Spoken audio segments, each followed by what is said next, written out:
Olá a todos, sejam bem-vindos ao canal Cardio Trials.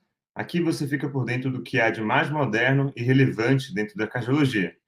Antes de começar esse vídeo, peço só que se inscreva no canal e ative a notificação no sininho para que você ajude a crescer o canal e seja informado quando a gente for lançar um vídeo novo.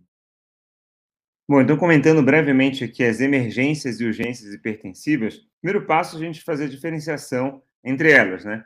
A gente tem basicamente três pontos que geram um pouco de confusão nessa avaliação inicial.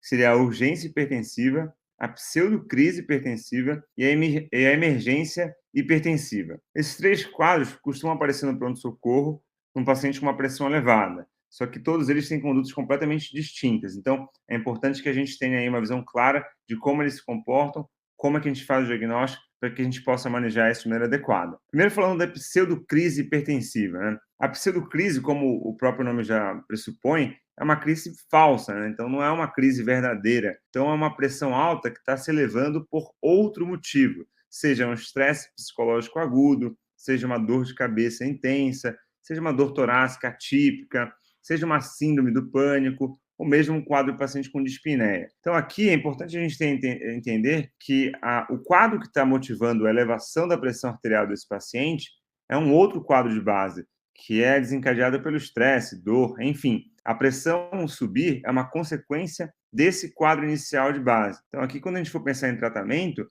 naturalmente eu não vou baixar a pressão desse paciente, e sim eu vou tratar a causa de base. Então, se o paciente chega no pronto-socorro com uma dor de cabeça muito intensa e com uma pressão que se elevou, muito provavelmente por conta dessa dor de cabeça, aqui a medida inicial não seria, então, você tratar a pressão alta, e sim você tratar a dor de cabeça. Uma vez tratando a dor de cabeça, a pressão tende, então, a voltar para os níveis de normalidade, e nesse quadro, então, se encaixa aí os quadros de pseudocrise hipertensiva. Agora, balizando aqui entre os dois principais diagnósticos diferenciais, de emergência hipertensiva e urgência hipertensiva, a gente tem aqui algumas características muito peculiares entre elas, mas, assim, de maneira resumida, basicamente as duas vão ter elevações importantes dos níveis pressóricos, especialmente com pressão arterial diastólica acima de 120. Só que numa, a gente vai ter aqui, na emergência hipertensiva, uma lesão de órgão-alvo com risco iminente de vida,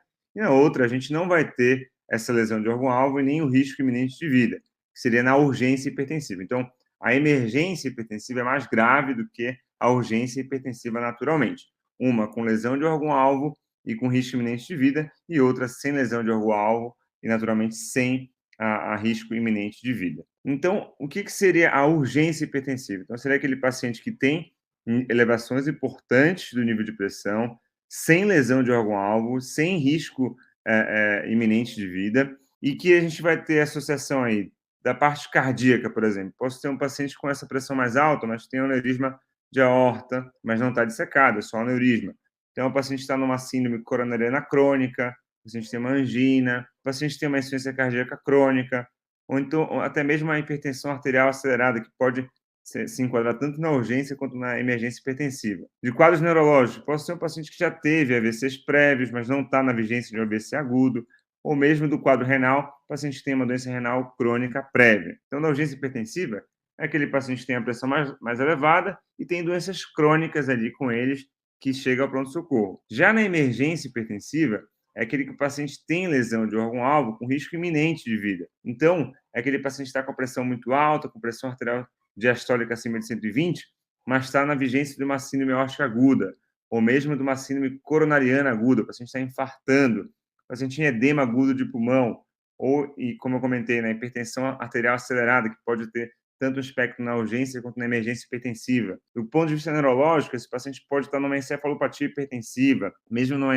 hemorragia intracerebral, ou mesmo um paciente que está com uma hemorragia subaracnoide, ou mesmo um AVC isquêmico. Do ponto de vista renal, a lesão renal aguda rapidamente progressiva também pode ser uma outra entidade associada. E aqui, falando especificamente da encefalopatia hipertensiva, seria aquele paciente, então, que está com esses níveis pressóricos mais altos e está com sintomas neurológicos inespecíficos. Então, aquele paciente está com uma cefaleia, está com uma náusea, vômito, está com uma agitação psicomotora, confusão mental, rebaixamento do nível de consciência.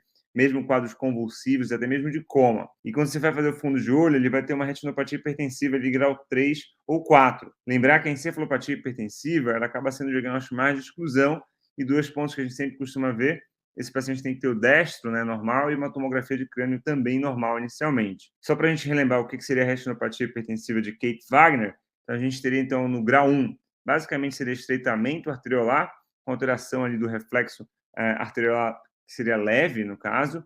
No grau 2, a gente teria esse mesmo estreitamento, só que com alterações aí, especialmente com cruzamento arteriovenoso. No grau 3, a gente tem aí então essas alterações que tem no grau 2, associado à hemorragia retiniana e a presença desses exudatos algodonosos. E no grau 4, a gente tem basicamente o papiledema associado, como a gente pode ver nas imagens expostas. A hipertensão arterial acelerada, basicamente, seria aquele paciente que tem, então, níveis pressóricos elevados, de novo, tem uma fundoscopia com retinopatia hipertensiva 3 ou 4, uma lesão renal progressiva e pode ser tanto uma urgência quanto uma emergência hipertensiva. Então, de maneira geral, o tratamento bem resumido, nas emergências hipertensivas, a gente tende a reduzir ali a pressão arterial média entre 20% a 25% na primeira hora.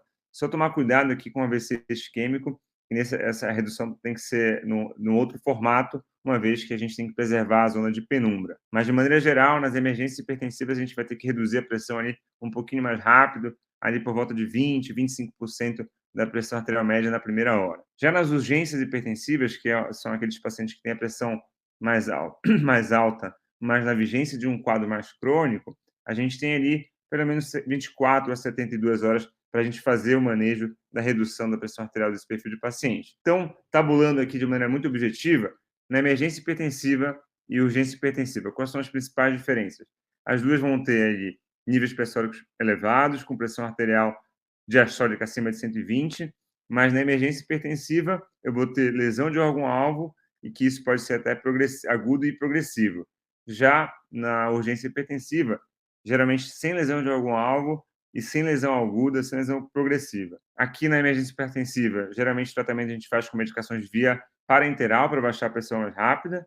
Já na urgência hipertensiva, medicação via oral, e a gente vai ali monitorando esse paciente como baixar a pressão no melhor cenário. Na emergência hipertensiva, geralmente o paciente vai ter indicação de internação em UTI, em acompanhamento de segmento mais precoce, de tempo em tempo.